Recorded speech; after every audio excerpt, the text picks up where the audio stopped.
अस्सलाम वालेकुम स्टूडेंट, क्या हाल है आप लोगों के। अच्छा स्टूडेंट, आज हम मैट्रिक क्लास की 17.5 एक्सरसाइज करेंगे।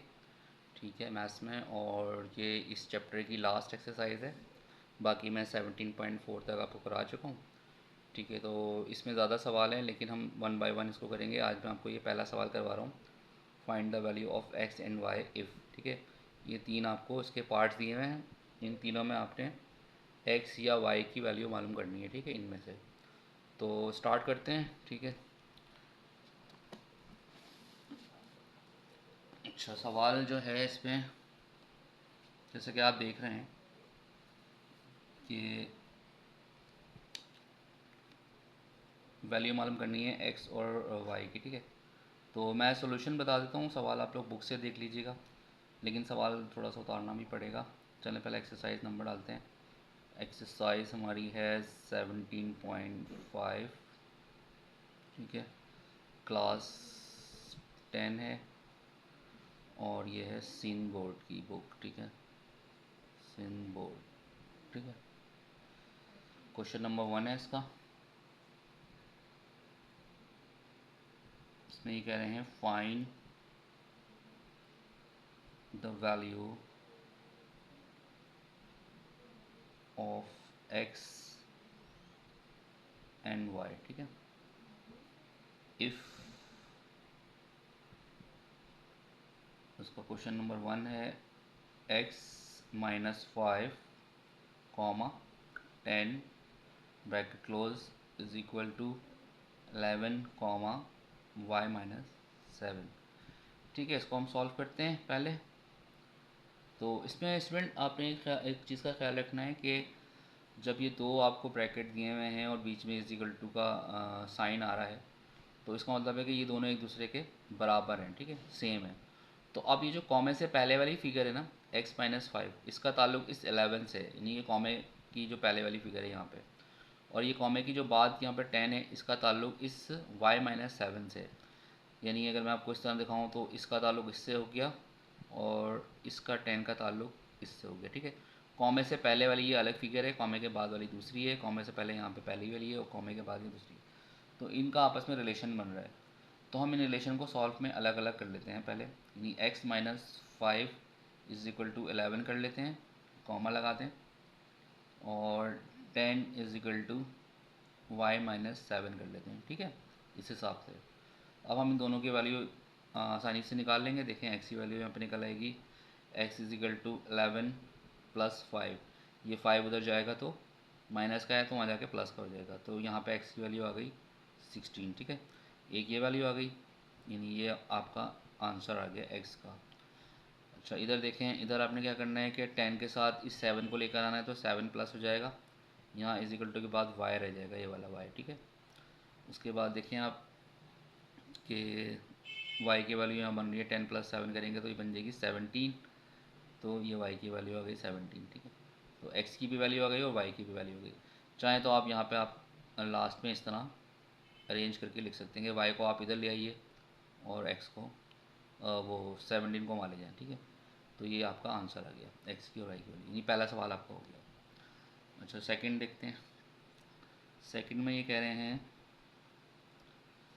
सेकंड क्वेश्चन है 5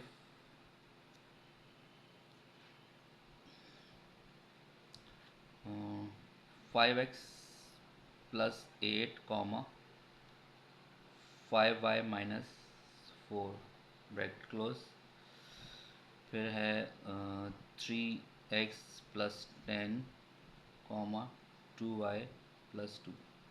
ठीक है स्टूडेंट, ये आपका आ गया सवाल। अच्छा अब इसमें भी आपने ये करना है कि कॉमे से पहले वाली जो वैल्यू है उसका ताल्लुक यहाँ पे जो कॉमे से पहले वाली वैल्यू है उससे होगा। ठीक है, नहीं इससे इसका ताल्लुक हो जाएगा, और कॉमे के बाद जो ये वाली वैल्यू है इसका ताल्लुक कॉमे की बाद वाली वैल्यू से होगा इसका। ठीक है, तो इसको हम अलग अलग करके लिख लेते हैं। 5x+8 is equal to 3x+10 कर देंगे, कॉमा लगा दें बीच में, और 5y-4 is equal to 2y+2 कर देंगे। ठीक है, अब हम इनको, इनकी वैल्यू निकालते हैं, पहले x ही निकाल लेते हैं। तो 5x के साथ जो है ये 3x आ जाएगा इधर, तो ये -3x हो जाएगा, और 10 के साथ ये 8 उधर चला जाएगा, तो 8 माइनस का हो जाएगा। तो यहाँ बच गया आपका 2x और यहाँ बच गया 2। फिर x की वैल्यू मालूम करेंगे तो 2 के नीचे 2 आ जाएगा, ये 2 यहाँ मल्टीप्लाई हो रहा है, वहाँ जाके डिवाइड हो जाएगा, उसके बाद कैंसिलेशन हो जाएगी, तो ये वैल्यू 1 आ जाएगी, इसी x की वैल्यू आ गई 1। एक आंसर आपका ये आ गया। अच्छा, सेकंड में देखें आप, 5y के साथ हम ये y वाली वैल्यू उधर लेकर आएंगे तो -2y हो जाएगी, 2 के साथ हम ये उधर ले जाएंगे 4, तो +4 हो जाएगा। फिर 5 में से 2 माइनस करा, यहाँ आ गया 3y और यहाँ आ गया 6। y की वैल्यू मालूम करनी है तो 6/3 हो जाएगा, 3 यहाँ मल्टीप्लाई हो रहा है, वहाँ जाकर डिवाइड हो जाएगा, तो 3 2 ज़ा 6, y की वैल्यू आ गई आपकी 2। तो ये आपका सेकंड क्वेश्चन का आंसर आ गया, ठीक है। अच्छा, अब देखें तीसरा क्वेश्चन। सवाल क्वेश्चन आपका है, यहाँ मैं कर लेता हूँ। तीसरा क्वेश्चन आपका है 2x - 3y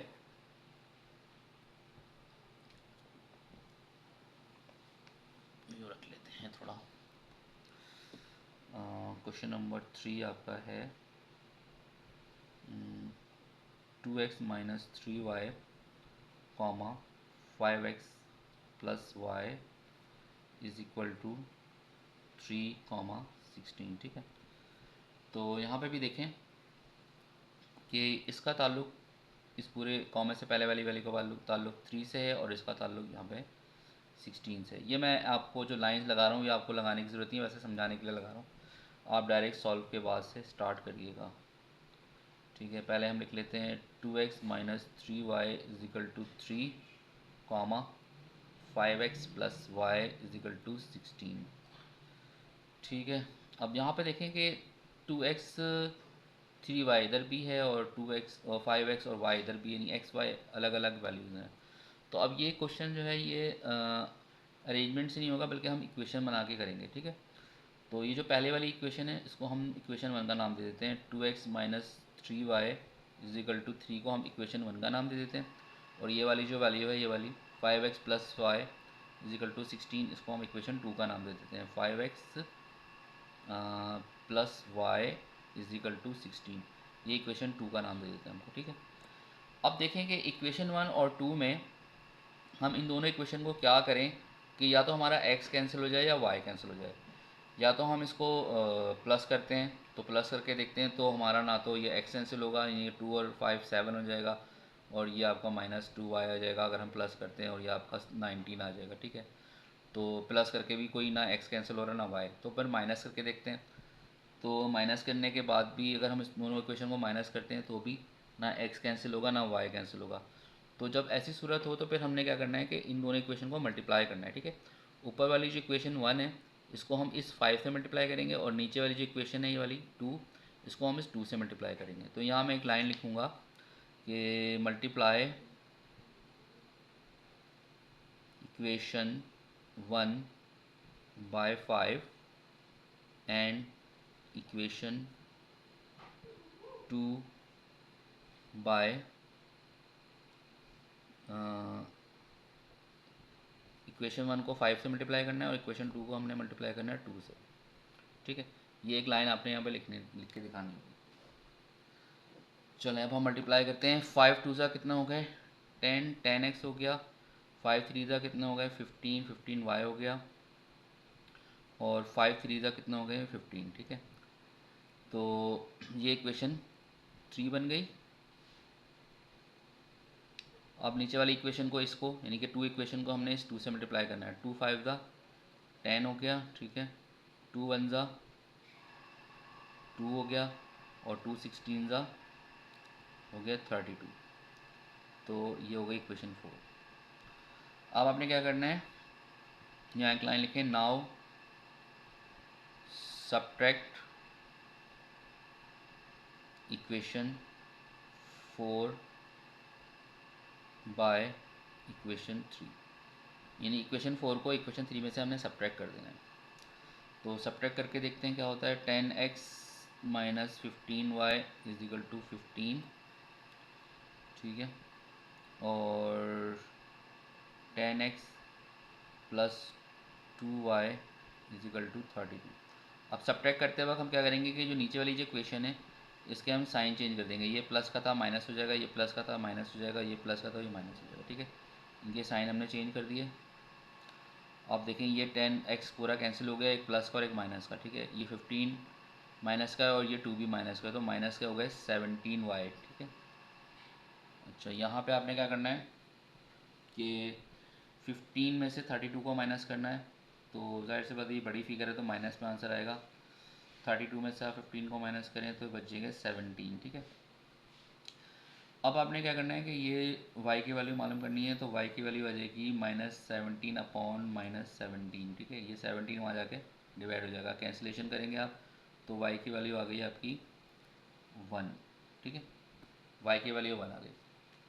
अब इस y की वैल्यू को हम पुट करेंगे इक्वेशन 1 में। यहाँ पर आप लिख देंगे line put this value in equation 1। ठीक है, 1 कौन सी थी इक्वेशन आपकी, देखिए ये वाली।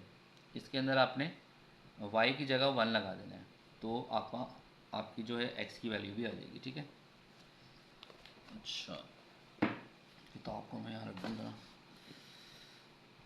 देखें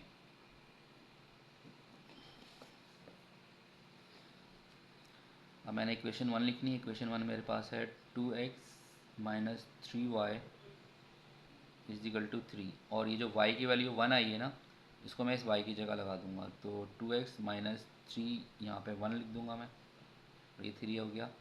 फिर 2x 3 1 3 हो गया, पॉइंट 3 हो गया।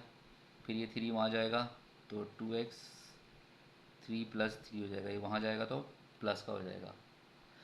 अच्छा, और ये हो गया 2x इज इक्वल टू 6।